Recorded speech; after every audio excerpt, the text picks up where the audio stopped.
Hey y'all, whether you're looking for a appetizer for a party or just an easy recipe for dinner, the Italian cheese stuffed meatballs is delicious, easy to make, and it's always a hit with everyone.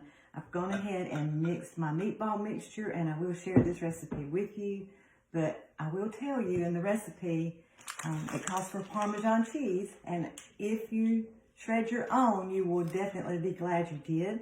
There's just something different about shredding fresh Parmesan cheese, and I use the store-bought pre-shredded sometimes too, but the flavor, there's a difference, ladies, trust me. And I didn't even get our grater out. I just took the zester and I just zested it right over my measuring cup, and I've added some Italian seasoning from Pampered Chef. They've done all the work for us, so we don't have to add all those different seasonings. We just add this one. But again, I'll share the recipe with you. Now you can use, for your cheese inside the meatballs, you can get the mozzarella string cheese and cut them into little bite-sized chunks. But I went for a little kick this time, and I got the pepper jack little cheese bites. And all you have to do, I'm using our medium scoop. It's the perfect size for the donut hole pan. And I just take a medium scoop and I take one of these chunks of cheese and press it down in the mixture. And then I just kind of close it up to make sure that it's covered well with all the meat and roll it just a little bit. I don't like all my meatballs to be fancy, smancy, and smooth. I want them to have a little rough texture. And that's another reason I like using the donut hole pan. It keeps the shape perfectly, but it gives them the crispiest edges all around because I'm using this pan. And if there is any grease or whatever that's going to drain, it's contained in each little well, so I don't have a mess everywhere. But it's very, very easy to do. I won't do them all. I'll pause the video, and then when they're done, I will come back on and show you the reveal. Stay tuned.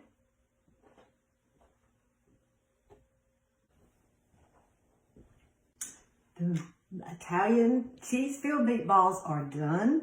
And I know I say this all the time, but I wish y'all could smell my kitchen. Cannot wait to eat. They smell amazing. So I just took them out of the oven. I've let them sit just for a little while so they could cool enough for me to kind of touch them for the video. But one thing I like to do if I'm taking them to parties or having a party here and using them for appetizers, I will take coffee stirrers. You just buy these little plastic coffee stirrers and go ahead and stand them up in the meatballs so people can just pick one up and go. But y'all look, some of the cheese does escape in some of them, not all of them, but that makes them even more tasty. But you see what I mean about the donut pan giving it that crispy, crispy texture. I love using Pampered Chef's pans with the individual baking wells. Just for that reason. Oh, they're just so delicious, and they're just a perfect little size. So if you're having a party and you're making these for appetizers, double or triple the recipe and bake plenty of them, because people will fight over them. If there's not many left, they will literally fight over these things. So while they were baking, I put some fettuccine noodles in the 3-quart microwave pasta cooker. And I use that because I can do it in the microwave, number one. And number two, it comes with a lid that prevents things from boiling over in the microwave. It also has the little holes in the lid. So when it was done, I could take it over to the sink and just strain it. Just drain it right from this one pan. Now, when I boil my pasta, I don't do this all the time, but tonight I put in just water, not any kind of chicken broth. But I did put some, it's Better Than, it's the little paste you buy in the jar. My mind's gone blank on the name. Better Than Bouillon, Better Than Bouillon cubes. And it's a little paste. So I put a little bit of that, about a teaspoon in with the water and some salt. And it just makes the most delicious pasta. So I'm using our pasta tongs. These lock. You cannot open them if you don't know the secret. And it drives my husband crazy, but if you point them down and squeeze the handle, they pop open. If you point them up and squeeze the handle, they lock. And they will not open until you point them down and squeeze. So I tell myself and my husband, if you want to open them, you're going to get down. You're going to get down in cooking.